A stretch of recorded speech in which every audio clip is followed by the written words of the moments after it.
Doctor semi Jamali साहब हमारे साथ मौजूद हैं और डॉक्टर असद असलम साहब सीओ हॉस्पिटल हमारे साथ मौजूद हैं। असद असलम साहब, इस वक्त पंजाब की सूरत हाल बड़ी तेज़ी के साथ बढ़ रही है, लाहौर बड़ा मरकज़ बन रहा है। बुनियादी तौर पर यह कहा जा रहा है कि यूके वाइब्रेंट है, जो लोग आए हैं उसके बाद ये फैला है, लेकिन सर ये पहली लहर से भी ज़्यादा खौफनाक क्या सूरत हाल इख्तियार किए हुआ है? जी बिस्मिल्लाहिर्रहमानिर्रहीम, आप बिल्कुल दुरुस्त फरमा रहे हैं जी कि सूरत हाल वायरस म्यूटेंट वायरस जो यूके से बेसिकली ट्रांसफर हुआ है उसमें 2 म्यूटेशन डिटेक्ट हुई हैं जी। और ये बड़ा अग्रेसिव वायरस है और उसकी ट्रांसमिशन बहुत रैपिड है।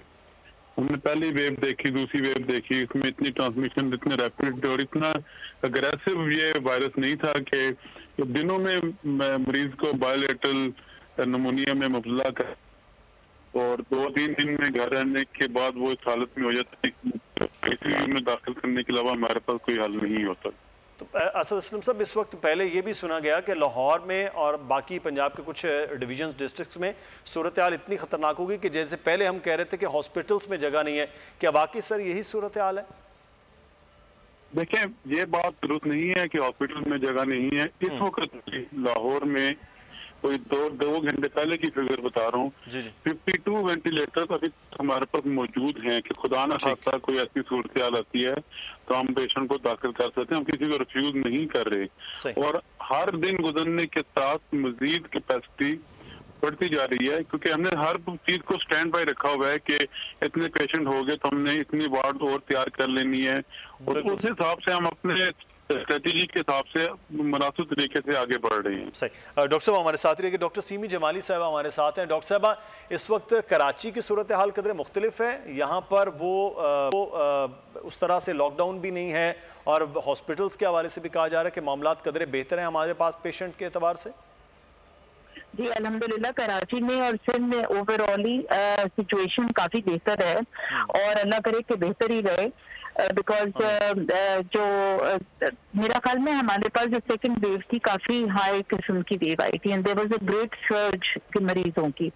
अब जो थर्ड वेव आई है इसके अंदर पंजाब के अंदर और KP में डेफिनेटली बहुत ज्यादा नंबर्स ऑफ पेशेंट्स बढ़ गए और इन्फेक्टिविटी रेट भी उधर बहुत ज्यादा है क्योंकि ये कंटेजियस ज्यादा है as compare to the virus that was there early.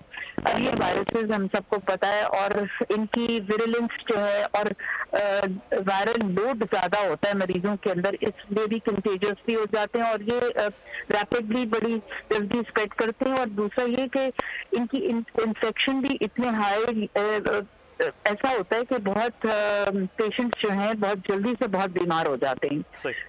तो हमने अभी देखा है, लेकिन इस वक्त सिंध में और कंपैरेटिवली बहुत बेहतर है सिचुएशन, अल्लाह करे बेहतर ही रहे।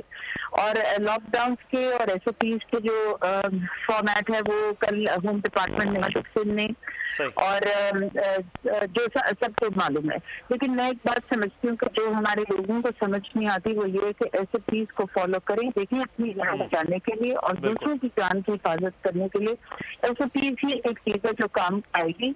और नंबर 2 वैक्सीनेट करवाएं। डॉक्टर साहब, ये बात हो रही कि इस लहर में बच्चे बहुत ज्यादा इफेक्ट हो रहे हैं, तो क्या नंबर्स जो हमारे पास सिंध में कराची में बच्चों के हवाले से भी आ रहे हैं जो इफेक्ट हो रहे हैं इस वायरस से? जी, बच्चों के हवाले से सिंध में बहुत कम रेट रहा है, बहुत ही कम मेरा ख्याल से, लेकिन ये कि बच्चों पर हमने कॉन्सेंट्रेट नहीं किया था क्योंकि बच्चों में ये इन्फेक्शन हो रहा था लास्ट टाइम, बहुत कम हुआ है, अगर हुआ भी है तो इतना कि वो लोगों की नजर में नहीं आया। लेकिन जो एल्डरली लोग थे और वो लोग जो जिनको कोमॉर्बिड भी होते हैं, जिनको दूसरी बीमारियां भी साथ में लाक होती हैं और जो स्मोकर्स होते हैं खास तौर पर, उनमें इन्फेक्शन बहुत ज्यादा था। तो अब की दफा तो लाइक जो हम पंजाब की सूरत हाल देख रहे हैं उसमें तो इन्फेक्शन रेट भी बहुत ज्यादा हाई है और हॉस्पिटल्स की कैपेसिटी भी कम है। तो खुदारा प्लीज लोगों से एक हमारी इल्तमास है कि SOPs को फॉलो करें, क्योंकि अगर SOPs फॉलो नहीं हुए तो फिर पूरी मर्ज पर हम काबू ही नहीं कर सकेंगे। और वैक्सीनेशन का अमल जो है वो हो रहा है पाकिस्तान में। चाइना ने इतनी हमें वैक्सीन डोनेट की है, लोगों की वो इंजेक्ट नहीं करा रहे अपने आप को, इन मिथ्स पे और डिसबिलीफ पे मत जाइए। प्लीज अपने आप को वैक्सीनेट कराएं ताकि अपनी जान की भी हिफाजत करें और दूसरों की जानों की भी हिफाजत करें। डॉक्टर साहबान मुसलसल SOPs के हवाले से और वैक्सीनेशन के हवाले से तमाम लोगों से गुजारिश करें। अब अपना आप लोगों ने बहुत शुक्रिया डॉक्टर सीमी जमाली साहब आपका, डॉक्टर असद असलम साहब आप दोनों अहबाब को शुक्रिया अदा करते हैं।